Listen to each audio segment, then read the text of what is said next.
So the first movie we're going to be talking about, we've been looking forward to it pretty much since they announced it. The official launch of the DCU on the big screen, James Gunn's Superman. Woo! Yeah, this movie was announced shortly after James Gunn was announced as co-CEO of the new DC Studios after the failed experiment of the DCEU. We have a whole new cinematic universe we're going into, and that starts right here with Superman. Kendra, just general overview thoughts. Well, yes. Like John said, we were very excited for this. I'm the type of pessimist where I'm like, I shouldn't get my hopes up too high because most likely I will be disappointed. That's what happens for most things in life. However, Superman was so good. I've been thinking about it nonstop since we saw it. It was just so bright and hopeful, and it was so James Gunn. Yeah. Which some people love that, some people don't, whatever. I think it was exactly the type of refresh that DC needed, and it went beyond my expectations of it. Because above everything else, it was fun and hopeful. And I'm not a big DC aficionado. I've seen technically all of those DC movies. I've seen the Superman movies and junk. Couldn't tell you what the fuck happened in any of them. But I don't know. There's something about me that appreciates this type of take on it more than like the dark, gritty stuff that I feel like we kind of got too much of with DC towards the end there. But yeah, overall, Superman was great. And I'm so excited. I like 10 years ago, it'd be crazy to say this. I'm so excited to see what else is coming from DC. I almost am more excited for the DC projects than I am the Marvel projects, which is, again, a crazy thing to say. Well, I mean, it's interesting how they have their back and forth right now. Over the last 10, 15 years, it was a pretty uneven competition there, right? The DCEU. And hey, listen, if you're a fan of the DCEU, you are made of stone. You have like... Yeah, and that's not to say that... Yeah. That's not to say that there weren't projects and moments in projects that I didn't enjoy. Yeah. I really liked Wonder Woman, the first one, and the first Shazam. Yeah, there were bits and pieces of Blue Beetle. Like, yeah, there's. It's just like it was much more diamond in the rough vibes. Right, but before the days of like the MCU, like a lot of those Marvel branded properties were also hit or miss. I mean, for every Blade you get a Blade Trinity, or for every Spider-Man 1 and 2 you get Spider-Man 3. So is Blade Trinity the bad one? Yeah. Okay. I've never seen the Blades. That's the one where he like refused to open his eyes for a scene, so they had to CGI his eyes open. Jesus Christ. Yeah. And CGI wasn't where it should have been, I assume, for that. Did it look good? It was no. Why did he refuse to open his eyes? This is around Wesley Snipes' problematic era. He was just a big diva. He was like, I just don't feel like it. Pretty it's too much bright out. Yeah. I say with my sunglasses. I think he had stuff going on, so like I don't want to. Okay. I don't want to judge the man too hard. Fair enough. He came back as Blade for Deadpool and Wolverine, and I was happy with that. So, no, I completely agree. But sorry, before I say my thoughts, it's just interesting that like for a while DC was crushing it with like their Batman movies and. Hell, even Man of Steel. I like Man of Steel. I know it's not everyone's cup of tea. I'm not a big Zack Snyder fan. I do like that movie. I think that's more of a graphic novel in film form, like just like it really works on its own. I don't think it works well as the start of a cinematic universe, but that's another video for another time. That's a good way to put it, graphic novel and film. Yeah, I've been thinking a lot about that one since we saw Superman, because I mean, people are constantly comparing the two, and you really can't. They're two totally different movies. But that's, again, I don't like Batman vs Superman. I don't like Justice League. I was not a fan of the Snyderverse, but Man of Steel I do very much enjoy as a movie on its own. But with Superman, I agree with everything you said. I mean, it captured what the trailer captured. Just that sense of hope and humanity. I mean, the same way the trailer made me cry, I was crying in the first 5 minutes of Superman. Yeah. And I know that may make me sound, however, I don't care, because, well, first I wasn't anticipating how much hearing the score Yeah, was going to affect me. I'm a big music guy over here, so that was really cool and powerful. But yeah, just setting this, really leaning into the humanity, and that this is a person who, this is a Superman that wants and yearns for that humanity, not someone who's struggling with being a god, you know? Just a relatable Superman. So but it was fun. Like you said, it was bright. I don't mind the James Gunnisms that are in the movie. I like them. I was gonna say I'm a fan because it's, I don't know, it's just like a little Calling signature. card. Yeah. Like a signature thing. So like, it's cool that we got a cool little fight sequence with a needle drop, song in the middle of it. Mm-hmm. That's fine. I like that. I like seeing all of his buds in there. I only wish one day either I become the type of artist that can employ my friends all the time, or I have a friend who wants to employ me all the time. So like, that was all really cool. But yeah, just setting up this massive world. One thing I was worried about, and maybe it bothered other people, but just setting up this massive world where like it's lived in and all these other types of characters exist. It's not just like we're setting up, we need movie after movie after movie to establish that, like, the Green Lantern exists, right? Mm-hmm. We can use an unconventional Green Lantern to establish that, yes, the core is real. We're gonna see more of them. That's cool. Yeah, it felt like he played with all the toys just the right amount and in just the right way to really make this feel like, okay, there's a lot more that's gonna happen. Mm-hmm. And yeah, just the story of this particular movie, it's what I feel like we needed, and I feel like a lot of people say that, but I mean, there's no joke, or there's no what's the word I'm looking for? Denying, excuse me, that like we live in a very polarizing time, and there's a lot of big money that controls everything in this particular country. So seeing that portrayed firsthand was also really crazy. I think even then, even you have the biggest fucking villain fuckboy like Lex Luthor, and for Superman to be the type of person to still find the humanity in him, looking for the goodness in everybody, like that was just so cool to see, and not just worrying about a big fight sequence, Mm-hmm. like really letting that personality shine through. Yeah. And Anyway. like you mentioned earlier, and I think it's important to note, especially for when we talk about Fantastic Four. Fanforstic was the other one. You mentioned how James Gunn, we saw it with Guardians too. Mm-hmm. He has this knack, like he's so good at world building, like world establishing in a way where it feels lived in. It feels like we're being what is it called? Shown, not told. Yeah.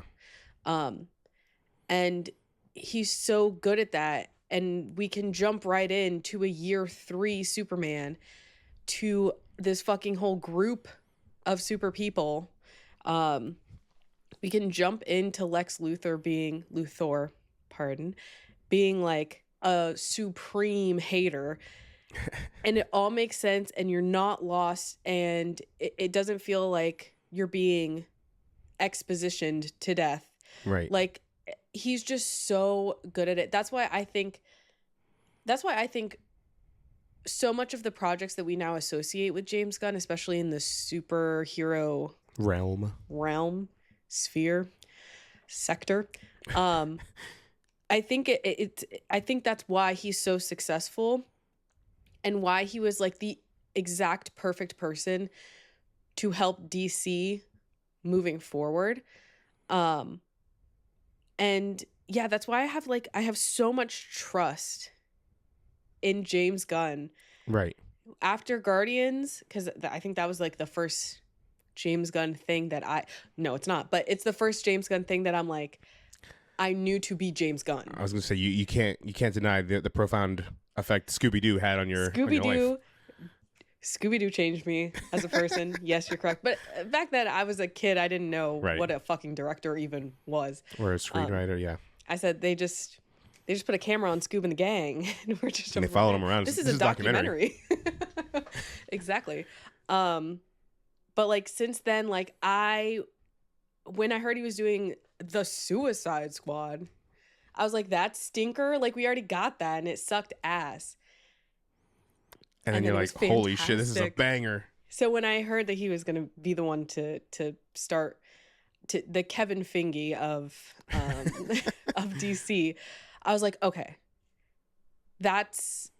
I feel confident. Right. That's why I was so excited for Superman, because I feel confident in James Gunn and I love the James Gunn isms so much. I think what he brings to Superman is this movie is so much fun throughout the movie. That's what I think is most impressive, is that it didn't, at least for me, it didn't feel like we got bogged down at any point. Like it felt very fun, like from beginning to end. And we covered some serious shit. And we do cover some serious shit, but he has a way just as a writer, and this is, I think, helps the humanity part of it. Like even in real life, when you're going through like some serious shit, there are still moments of laughter and fun and joy in those things, right? Yeah.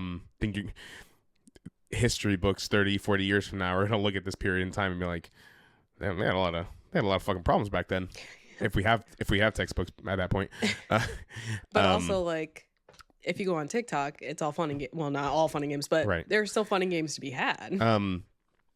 Whereas, hang on, I was going somewhere with this. Oh, sorry. It was so much fun throughout. Oh, and I think that's necessary because for the last 10, 15 years, there's been this weird obsession with an evil Superman. And I say that with like, I think to me, I know there are things that predate this, that go this route, but like, just go with me here.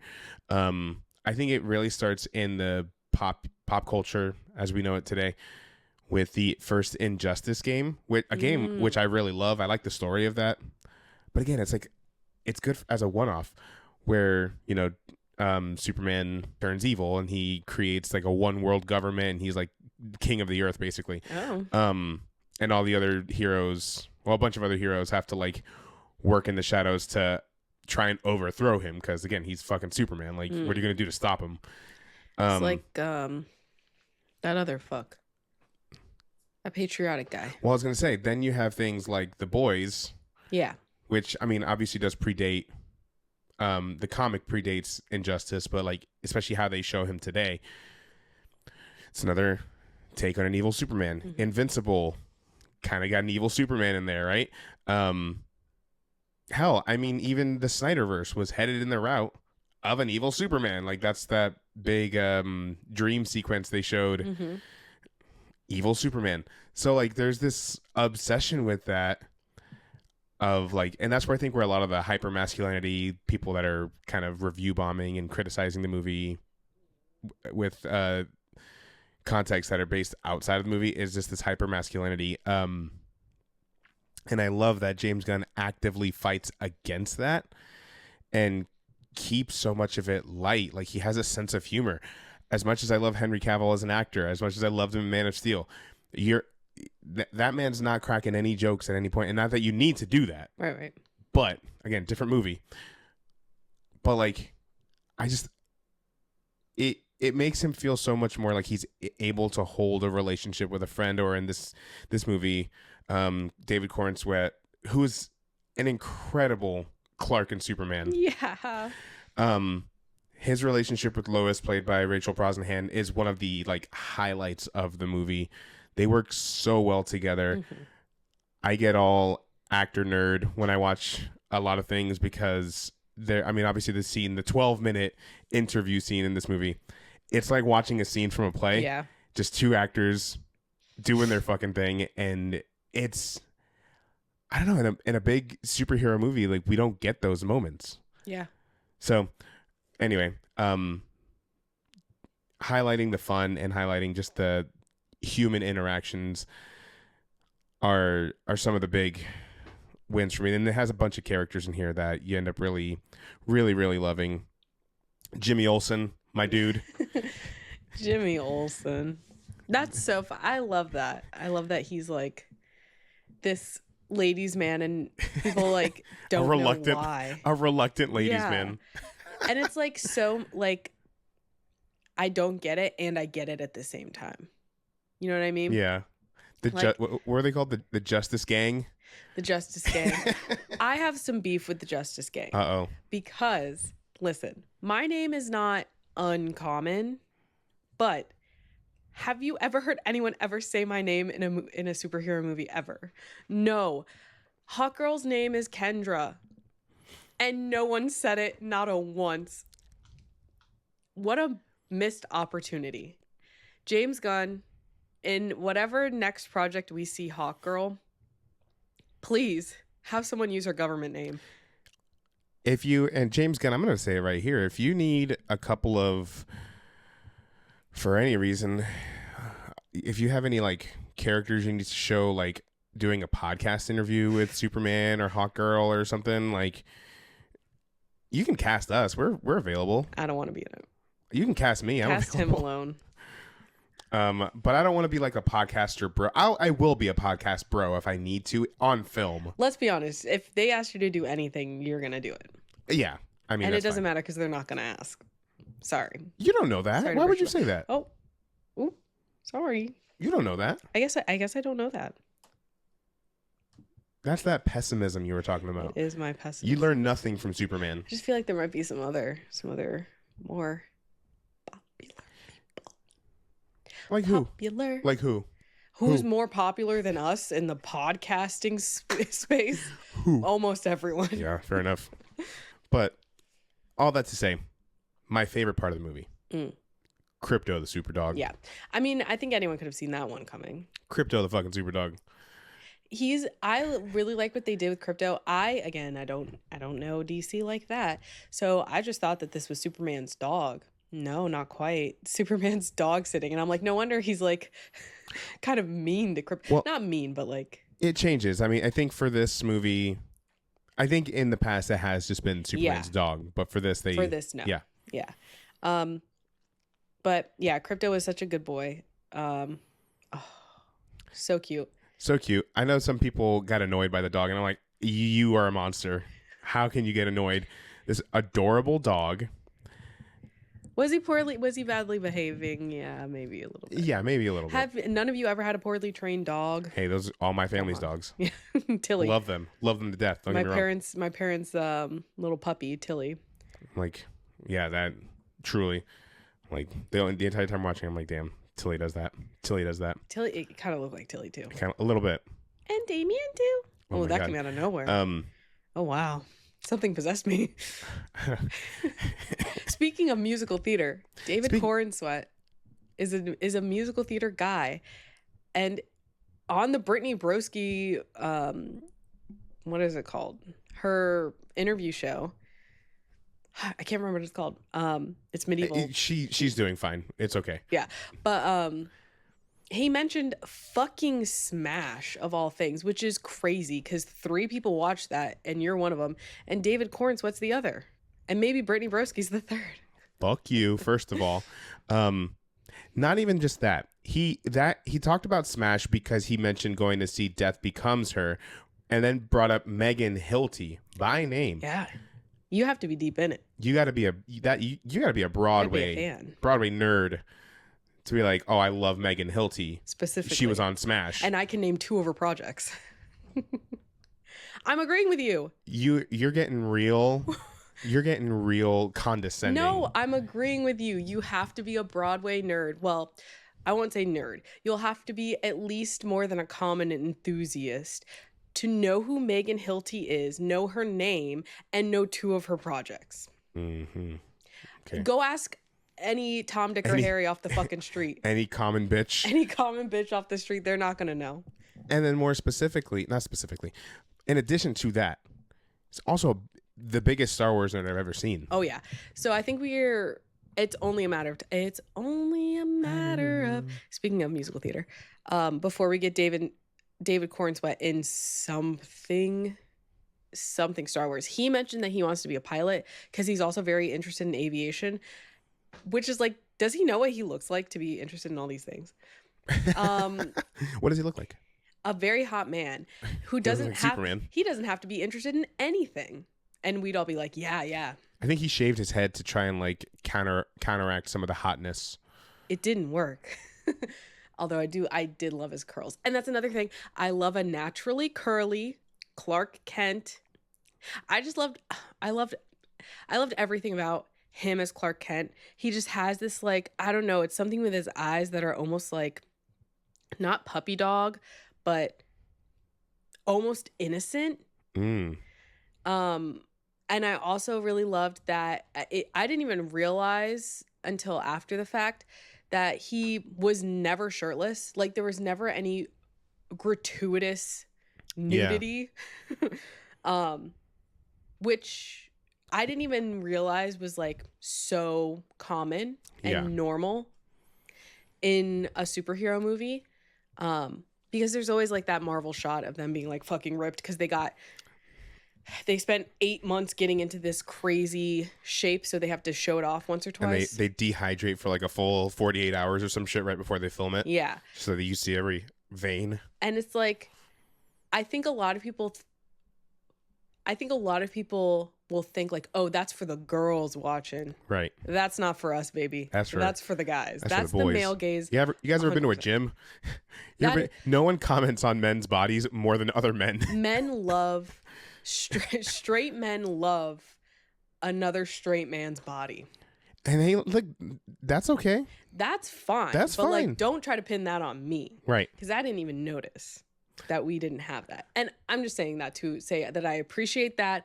I appreciate how absolutely integral Lois Lane was to every aspect of the movie and the resolution of the conflict. Like, she was so important the whole time. Like, I don't know, it's crazy. She wasn't just a love interest. She was like so much more. If anything, Superman was her love interest. And I feel like that's what we've seen a lot with kind of the evolution of the Lois Lane character over the years, because she's always been like a reporter, but really removing her from the damsel in distress sort of thing. But going back to the Justice Gang a little bit, this is where we really get to see these other types of heroes that live in this world really showcased, and we get some cool characters. Obviously, we get Hawkgirl, played by Isabella Merced. What's the character's name? Kendra. Yeah. Yeah, it is. Who, a little bit of a darker character. I'm excited to learn more. The more I hear about this character and this version of the character, I'm excited to see whenever her own project shows up, or when I think she's popping up in Peacemaker next. Yeah. Just to see how they're gonna handle the weight of this character. We're getting Hawkgirl, fucking Guy Gardner, and Maxwell Terrific? Lord. Oh, in Peacemaker. Very cool. Because they were in the in the trailer. Speaking of, a new trailer came out for Peacemaker yesterday. I know, haven't watched it yet. We have to watch it. But Mr. Terrific, scene stealing character in the movie. Just I was listen, and this is spoilers, obviously. I mean, movie's been out for a few weeks. I was gonna say we didn't do a spoiler warning beforehand. We don't need to. Okay. I don't think we need to. I'll put it in the title. Yeah. Spoiler reviews. But anyway, this is spoiler or a non-spoiler. Doesn't die in the movie. I was worried he was gonna fucking die in the movie. And you know what? That would have been extra fucked. Right. I agree. So I think because he died so early in X-Men, Yeah. they weren't gonna do that again. Yeah. So, but he was just terrific. Oh my god. Oh god. But I agree. He was awesome in the movie. And he was the one, again, this is something that like I shouldn't doubt James Gunn's ability to pull a character I've never heard of from between his ass cheeks. Make him so cool. And make him one of my favorite characters in the entire movie. Mr. Terrific was so cool. I love the guy who played him. Can't remember his name, but he was in Twilight. And yeah, I know Isabella Marcet is like, she's on fire right now. She's fantastic. Everything I see her in, she's fantastic in it. I love Nathan Fillion. We all know that. But yeah, Mr. Terrific was kind of like that one character where I'm like, I have no clue anything about your power set. I've never heard of you before in my life. So I guess we'll just see how it goes. And he ended up being one of my favorite characters. Edie Gathegi? Okay. Edie? I think Edie. But yes, he was fantastic in the movie. I would be remiss if I didn't mention Nathan Fillion as Guy Gardner, as the Green Lantern. That was fun. What a guy. A little bit of a he's a Guy Gardner.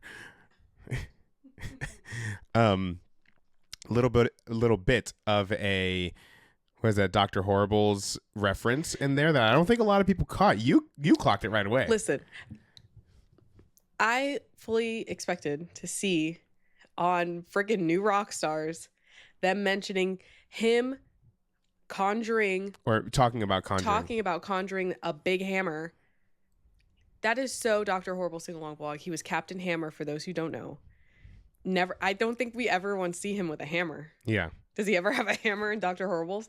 He has it on his he has emblem. it on his shirt. Yeah. But anyway, that was so obviously, and no one picked it up because how many people are thinking about right.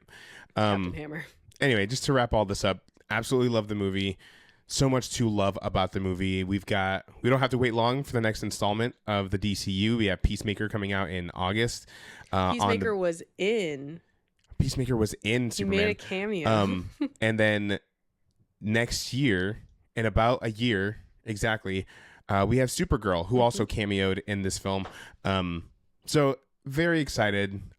Loved this direction, and I love that every DC film, for the most part, I think they're really going to be tonally different. I mean, we're going to get some PG-13s, we're going to get some rated Rs.